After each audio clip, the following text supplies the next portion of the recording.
Let's talk about life-changing fiction books I have read. So last week I released a video saying life-changing non-fiction books I've read, and you guys loved it. So we're going to be talking about 3 life-changing fiction books that I have read. Obviously this is not an exhaustive list. I may make more if you enjoy this, but let's get right into it. Quickly though, all the books can be in the description down below for you to pick up from bookshop.org, which works with small independent booksellers, and Waterstones. Let's get right into it. Number 1, Earthsy.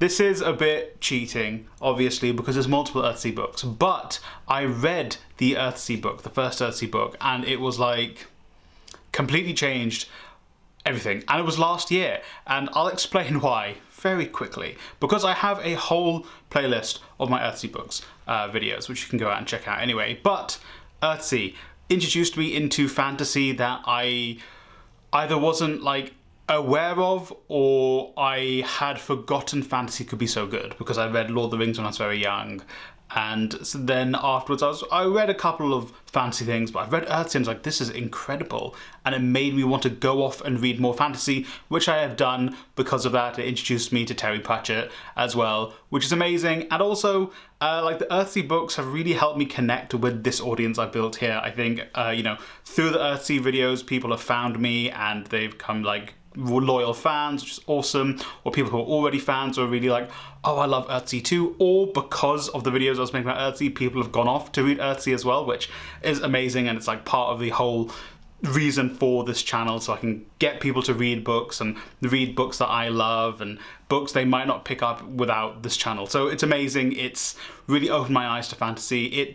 I think when I made those videos on Earthsy, I was like, oh, I love making videos on books, and I really love doing this, and it's made me want to do this consistently. And yeah, just so good. So please go off and read Earthsy. I thought I'd stop talking about Earthsy for a while, but it's been about 2 months. That's long enough for me to not discuss Earthsy, right? The second book is very obvious. It's Strange Weather in Tokyo by Hiromi Kawakami. Listen, this book was the one that really spurred me into reading fiction, and understanding fiction had such a wide array of books, and particularly Japanese fiction. So I got back into reading, and eventually I fell into like Haruki Murakami territory, and I was reading Murakami books. But then some reason I picked up this book, Strange Weather in Tokyo, and I was like, oh wait, Japanese literature isn't just incel literature. And since then I have loved Hiromi Kawakami, and I've expanded my reading of Japanese literature, and I've learned, yeah, actually, Haruki Murakami, boo, Hiromi Kawakami, yay. And yeah, it's really widened my thoughts on literature. It inspired me to want to, you know, if I've read something from a certain country, I want to try different authors to get different perspectives, the different people in those countries. You know, it's made me realize that even though authors are acclaimed, it doesn't necessarily mean I have to like their works. It doesn't necessarily mean that I have to agree with their takes and their writing, because I read Murakami and I enjoyed it, but then I read Kawakami, and since reading Kawakami, I tried to read Murakami, and it's like it's like apples and oranges. Like, Kawakami's so fantastic at crafting her stories and telling these narratives that are quite absurdist, and then I see Murakami trying to do it, and I'm like, dude, you're just not built like Hiromi.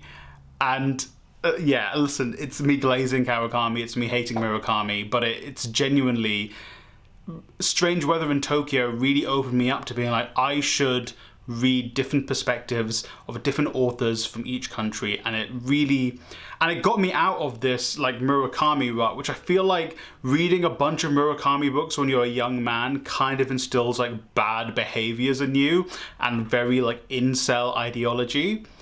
But Kawakami just pulled me out of that, and I'm like, my girl, you may have saved me from going down that pipeline.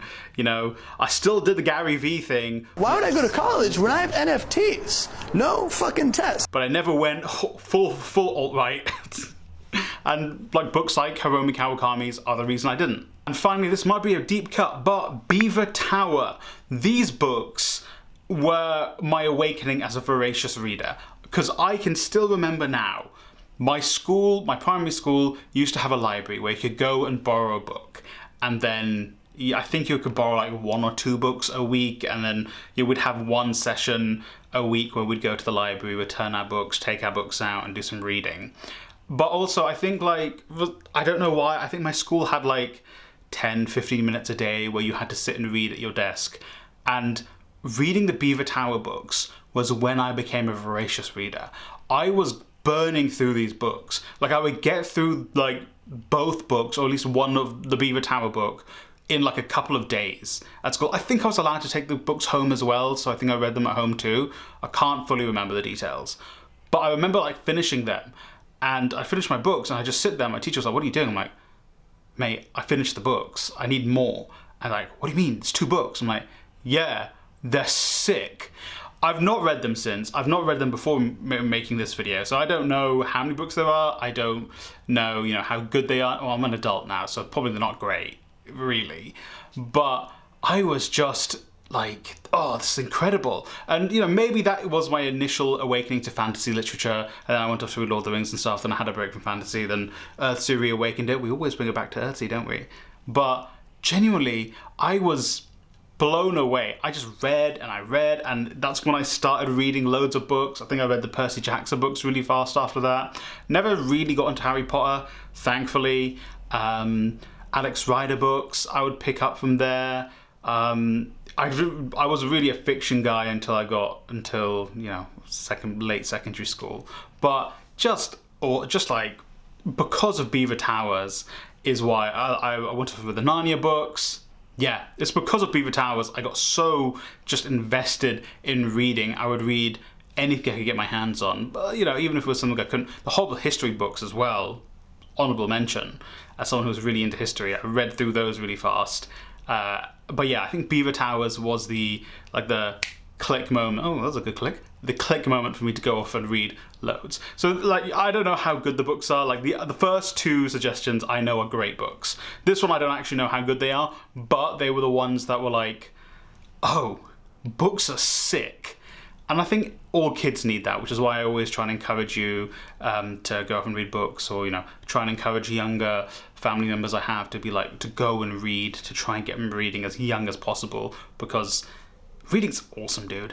It is so awesome. So there's 3 life-changing fiction books for you to read. Obviously these were a little bit more personal than the non-fiction ones. Like this one's fiction, you get a little bit more personally attached to the books. Let me know in the comments down below what books were fiction books that were life-changing for you, and like, you know, you learned something, you changed who you were, it got you into reading. Let me know in the comments down below. I also want to say a special thank you to my lovely members. Members get additional videos. They get to be part of a book club where we choose and we read a new book every month, and they get a review at the end of the month. There's a thread where they can comment and get involved with, you know, the books. So if you are interested, you can join from as little as £1 a month. There are other tiers available as well. But if not, thank you for getting to this part of the video. I genuinely appreciate it. Like I said, comment down below any books you feel were life-changing for you. For any reason, let me know. I'm really interested to know. And yeah, like, subscribe, share the video with a friend or family member. And hey, I hope you read a great book today.